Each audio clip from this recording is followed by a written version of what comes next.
आज Doubtnut app download करें। Doubtnut पर अपने सभी गणित, रसायन विज्ञान, भौतिक विज्ञान और जीव विज्ञान के डाउट्स का करो सफाया। बस प्रश्न की फोटो खींचो, एक ही प्रश्न को क्रॉप करो और तुरंत वीडियो सोल्यूशन पाओ। अभी डाउनलोड करें। हेलो फ्रेंड्स, हमारा क्वेश्चन है कि 30 किलोमीटर चलने में अजीत को अमित से 2 घंटे समय अधिक लगता है। यदि अजीत अपनी चाल को दुगनी कर दे तो उसे अमित से 1 घंटा कम समय लगेगा। ये काम नहीं है, कम समय लगेगा, तो उनकी चाल याद कीजिए। ठीक है दोस्तों, तो अब इस क्वेश्चन को हमें हल करना है। तो पहले मान लेते हैं कि माना जो अजीत है, अजीत की चाल मैंने मान ली x किलोमीटर प्रति घंटा, और जो अमित है उसकी चाल मान ली मैंने y किलोमीटर प्रति घंटा। अमित की जो चाल है मैंने वो मान ली y किलोमीटर प्रति घंटा। ठीक है दोस्तों, तो अब क्या बोलता है, पहली लाइन क्या बोलती है, 30 किलोमीटर चलते हैं, अजीत को अमित से 2 घंटे समय अधिक लगता है। ठीक है, तो आपको इस क्वेश्चन को हल करने में ये सूत्र में आपको काम आएगा, समय बराबर दूरी बटे चाल।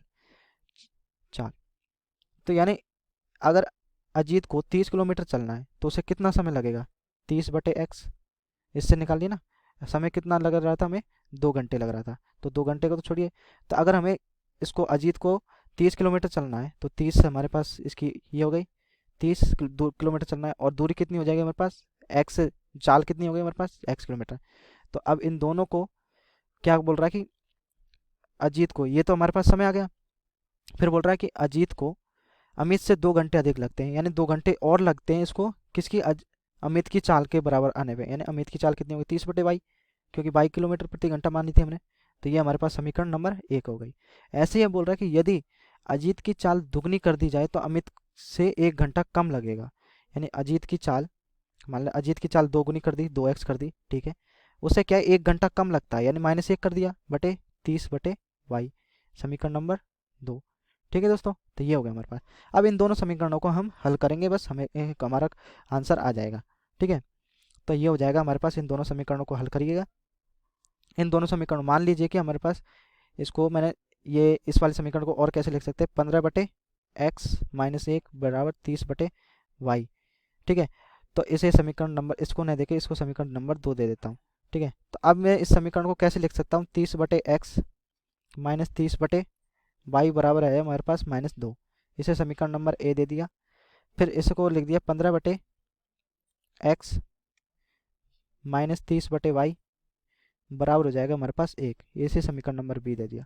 ठीक है, अब यहाँ पे हम इसको मान लेते हैं कि माना 1 बटे एक्स बराबर पी तथा 1 बटे वाई बराबर हमारे पास मान लेते हैं हम, क्या मान लेते हैं, 1 बटे वाई बराबर मान लेता हूँ क्यू। ठीक है, तो अब इसको समीकरण ए क्या बन जाएगा हमारे पास, 30 पी माइनस 30 क्यू बराबर क्या हो जाएगा -2, समीकरण नंबर ए। और ये हो जाएगा हमारे पास 15 पी माइनस 30 क्यू बराबर हो जाएगा हमारे पास प्लस का 1, ये समीकरण नंबर बी। अब इन दोनों समीकरणों को अगर मैं घटा दूँ, घटाने पर क्या हो जाएगा, इनके चिन्ह बदल जाएंगे, तो ये प्लस और ये माइनस। ठीक है, तो ये हो जाएगा हमारे पास, ये कट गया। ठीक है दोस्तों, तो अब इसके बाद में ये हो जाएगा हमारे पास 30 में से यहाँ पे गए तो 15 पी बचेंगे, 15 पी बराबर यहाँ पे कितने हो गए, -3। तो पी का मान क्या आ जाएगा, पी का मान आ जाएगा माइनस का 3 बटे 15, ये पी का मान आ गया। अब इस माइनस के 3 बटे 15 को अगर हम समीकरण ए में रख दें, तो समीकरण ए में तो 30 इंटू माइनस के 3 बटे 15 माइनस 30 क्यू बराबर माइनस का 2। ठीक है, तो यहाँ से हमारे पास आएगा 15 दूना 30, यानी माइनस के 6 माइनस का 30 क्यू -2। ठीक है, तो यहाँ से माइनस कॉमन लेंगे तो दोनों साइड माइनस कट जाएगा, 30 क्यू बराबर 2। ठीक है, तो यहाँ से आएगा तो 30 क्यू बराबर हो जाएगा हमारे पास 2 माइनस के 6, तो हमारे पास आएगा क्यू का मान आ जाएगा हमारे पास माइनस के 4 बटे 30।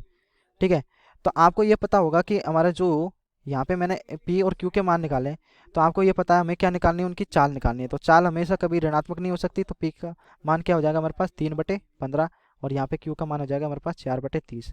ठीक है, तो अब इसके बाद में हम ले लेते हैं, जो हमारे पी माना था हमने क्या माना था, 1 बटे एक्स, और क्यू माना था मैंने 1 बटे वाई। तो जो एक्स हो जाएगा हमारे पास 1 बटे पी, और जो वाई हो जाएगा हमारे पास वो 1 बटे क्यू हो जाएगा। तो एक्स का मान आ जाएगा 15 बटे 3, और वाई का मान आ जाएगा 30 बटे 4। तो यानी जो हमारी चालें आएंगी तो x बराबर आ जाएगा 5 किलोमीटर प्रति घंटा, यानी जो हमारे 5 किलोमीटर घंटा, और y का मान आ जाएगा हमारे पास कितना आ जाएगा, ये 30/7 यानी 7.5 किलोमीटर प्रति घंटा। ठीक है, ये हमारे पास इसकी चाल आ गई। ये आ गई हमारे पास अजीत की चाल, और ये हो गई अमित की चाल। क्योंकि अमित की चाल वैसे हमें देखा कि हमारे पास सभी में 2 गुनी थी, या फिर कोई ना कोई 2 गुनी थी, और उससे कम ही अमित की चाल हमें सीधा सीधा पता चल रहा है। ठीक है दोस्तों, यही हमें निकालना था। थैंक कक्षा 6ठी से 12वीं से लेकर नीट, IIT, जेईई वो एडवांस के लेवल तक 1 करोड़ से ज्यादा छात्रों का भरोसा। आज ही डाउनलोड करें डाउटनेट ऐप या व्हाट्सएप करें अपने सारे डाउट्स 8400 400 400 पर।